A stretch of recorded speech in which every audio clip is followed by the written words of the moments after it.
Hello and welcome back to another Mindful Fisherman. In this video I'm going to be running you through the few ledger rigs that I use in my fishing. Now, I don't use a great deal of complicated rigs, as you should know by now if you've been keeping up with my videos. So I'm going to take you through the 3 or 4 different rigs that I use.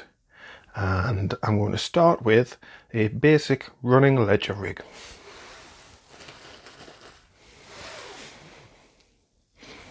Okay. Now,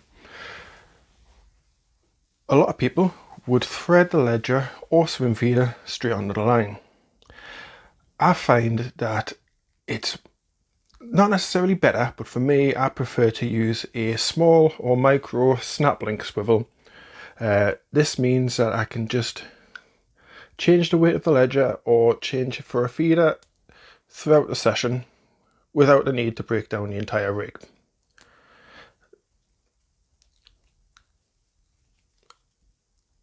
Now this is going to be difficult, just bear with me. Obviously it can be fiddly if your hands are cold as well. There we go, back on. Still a lot quicker than breaking down an entire rig. Now, my hook length I would attach to a swivel, and rather than using a bead like a lot of people would, there's nothing wrong with using a bead of course, I tend to like a small ledger stop. This is the Drennan ledger stops. Now, the reason I use these is if I'm fishing a river and say I start with a 2-foot hook length, and during the course of the session I find that the fish are becoming a little bit more wary, a little bit more cautious of the presence of the swim feeder, I can then move this further up the line. It basically removes the need to break down the entire rig and tie a brand new hook length. This snap swivel, as I say, it also gives me the flexibility to change from a ledger to a swim feeder, which is always useful. It also gives the option of changing the size of ledger. Now, if I was fishing a river with this rig, slight adjustment that I might make, especially if it's a snaggy river, is I would, instead of attaching a snap link swivel to the line, similar to a link ledger setup, I would attach a swivel or a swivel bead and a short length of line that would be of a lower breaking strain than my main line, and then I would attach the snap link swivel to that. That basically gives you the advantage if you do end up in a snag and you have to pull for a break. The length of the line between the swivel and your lead or your swim feeder is going to break long before your main line does, which ultimately is the preferred method. I'd rather lose a lot of swim feeders than have to sit and tackle up time and time again because of snags. I've been there, I've done that. It's not fun. So that is basically the running ledger rig that I use. Again, like I say, it's very simple, very straightforward, much like a lot of the fishing that I do. The next setup I'm going to show you is for my link ledger setup. Now, you can use a swivel for this, but I favour these. I don't know whether you can see that.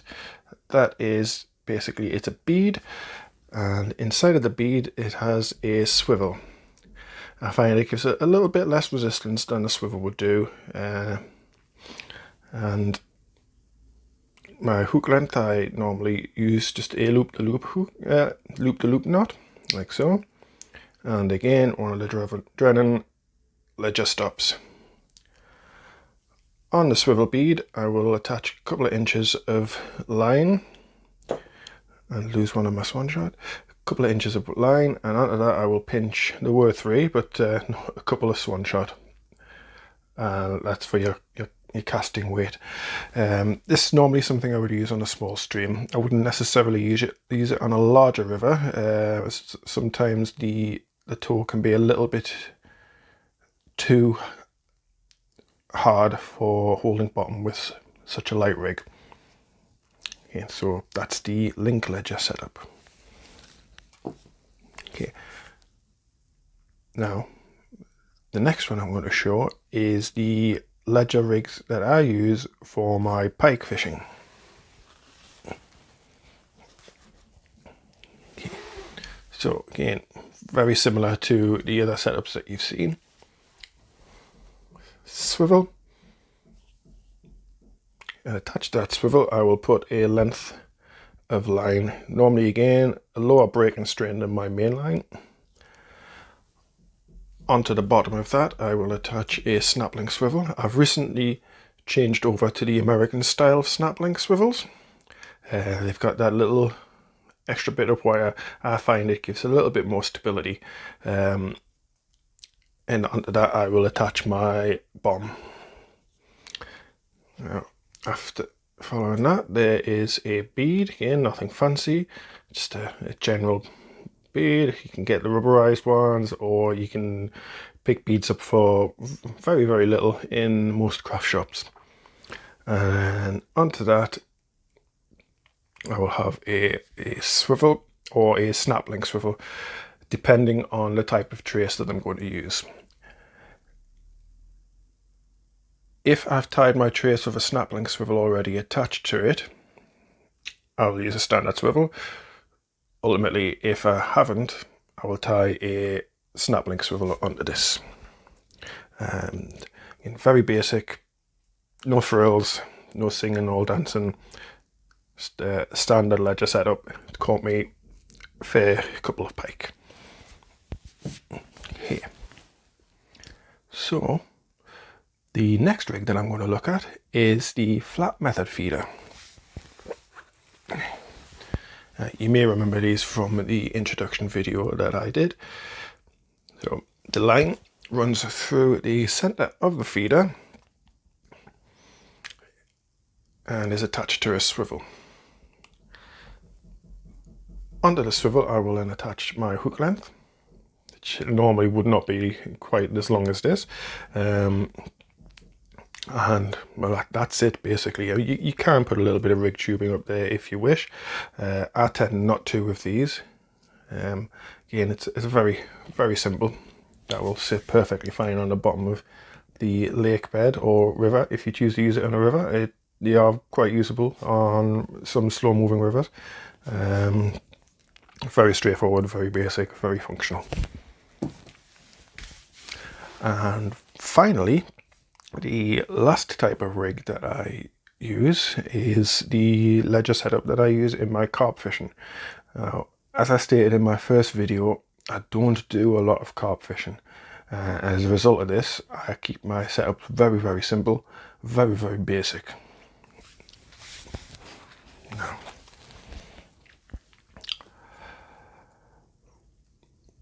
the ledger setup that I use, I will attach my main line to a quick change swivel there, and then I always use these safety clips for my leads. The reason being, if you do go carp fishing, or if you have been carp fishing, you'll probably notice that carp do fight really, really powerfully.